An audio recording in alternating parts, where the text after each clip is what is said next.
Counter-Strike 2 has been out for a month by the time I upload this video, and so far, it hasn't been doing so great. Don't get me wrong, it's awesome that we finally have the Source 2 update we've been begging for the longest time, along with a lot of quality of life updates that should have been in the game long ago, but I think we can all agree that it was not ready for an official release, and reviews on the Counter-Strike 2 update itself have been mixed, so what went wrong with Counter-Strike 2? As soon as you open the game, you'll notice that some of the base game modes have disappeared. We don't have retakes, scouts knives, gun game, or the big one, danger zone. It also doesn't help that we don't have community servers to fill the gap at the moment. I think that part we all saw coming, and we're just gonna have to wait for that side of Counter-Strike 2 to grow again, but everything else I mentioned before were official modes that were just cut from the game. There are more issues when you dig deeper into the mechanics of the game. For example, the new sub-tick system. On paper, this was supposed to be better than what we had before since the servers would base your shots on when you made the input instead of when the server actually registered it. In practice, it's been anything but. I know people are going to call me out for my previous video on Counter-Strike 2 saying that the sub-tick feels way better than 64-tick.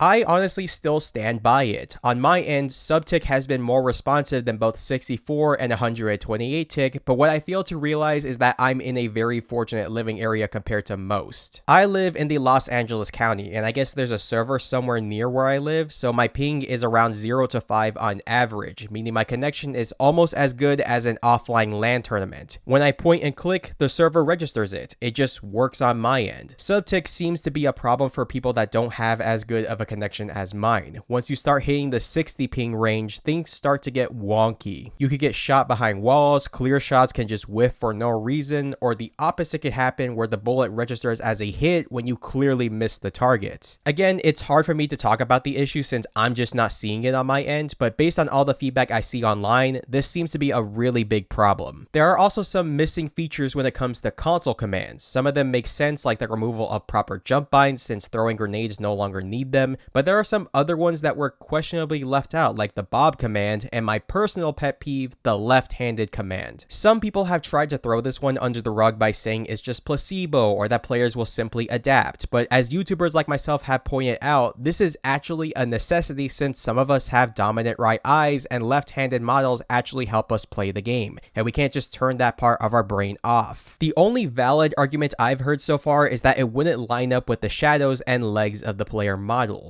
But this is Counter-Strike. Realism isn't really something we look for in the game. I bet people that want left-handed models wouldn't mind if the models didn't line up. I sure wouldn't mind it. There are rumors that Valve is working on this to make it an official setting and to fix the skins that would break when using the command, but I don't think people ever really cared about that when using it. Another big issue is the cheaters in the game. Don't get me wrong, cheaters have always been a problem, especially when CSGO went free to play back in 2018. Valve was supposed to give us an improved version of VACnet, but so far it seems to be the same as before. It's not necessarily a hacker fest like some people are saying on the internet, but it's just enough of a problem for people to notice and complain about it. I think the best thing Valve can do is make a more intrusive anti-cheat similar to Vanguard with Valorant. Oh my god, he said Valorant, he's such a Valorant fanboy, dislike the video right now. Say what you want about this anti-cheat, I've heard people call it Chinese spyware, saying that it requires people to disable certain Windows settings. I've never had this issue and I've never had to change any settings, and I think people are overreacting to it, especially knowing that most of these guys play Faceit and ESEA, which does the exact same thing. But regardless on your stance on it, you can't deny that it simply works. Cheaters are almost non-existent in Valorant because of it. If Valve gives us an anti-cheat similar to that, the game would be a much better experience. Linux users might throw their arms in the air, but I think there are way more Windows users that are just tired of dealing with cheaters, and if you're playing Counter-Strike 2, which is the definitive competitive Counter-Strike, I don't think you'd be playing on Linux to begin with. Speaking of Linux users, something that Valve did when Counter-Strike 2 released was take down CSGO. This has never happened before with the mainline Counter-Strike games, and to have it happen to the biggest of them all was a real kick in the nuts. You could technically still play CSGO, you just have to enable it in the beta settings, and you could have both CSGO and Counter-Strike 2 downloaded simultaneously. It's meant to be a demo viewer, but you could use it with workshop maps, private matches, community servers, and there are even hubs on Faceit that give people a proper competitive experience for those that want to play 5v5,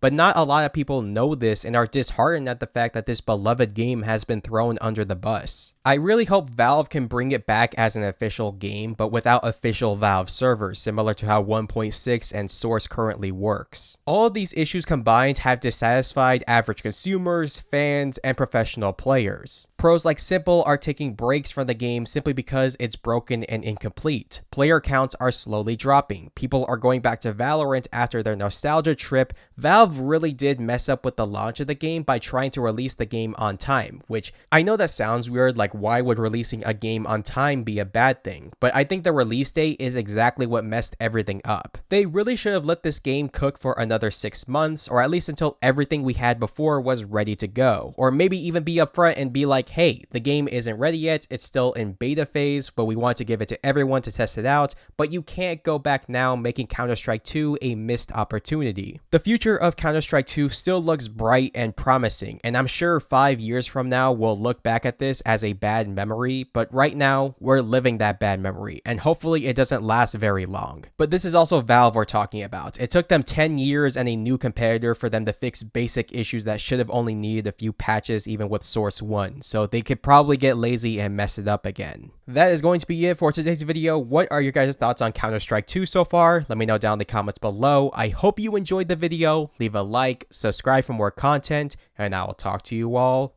later.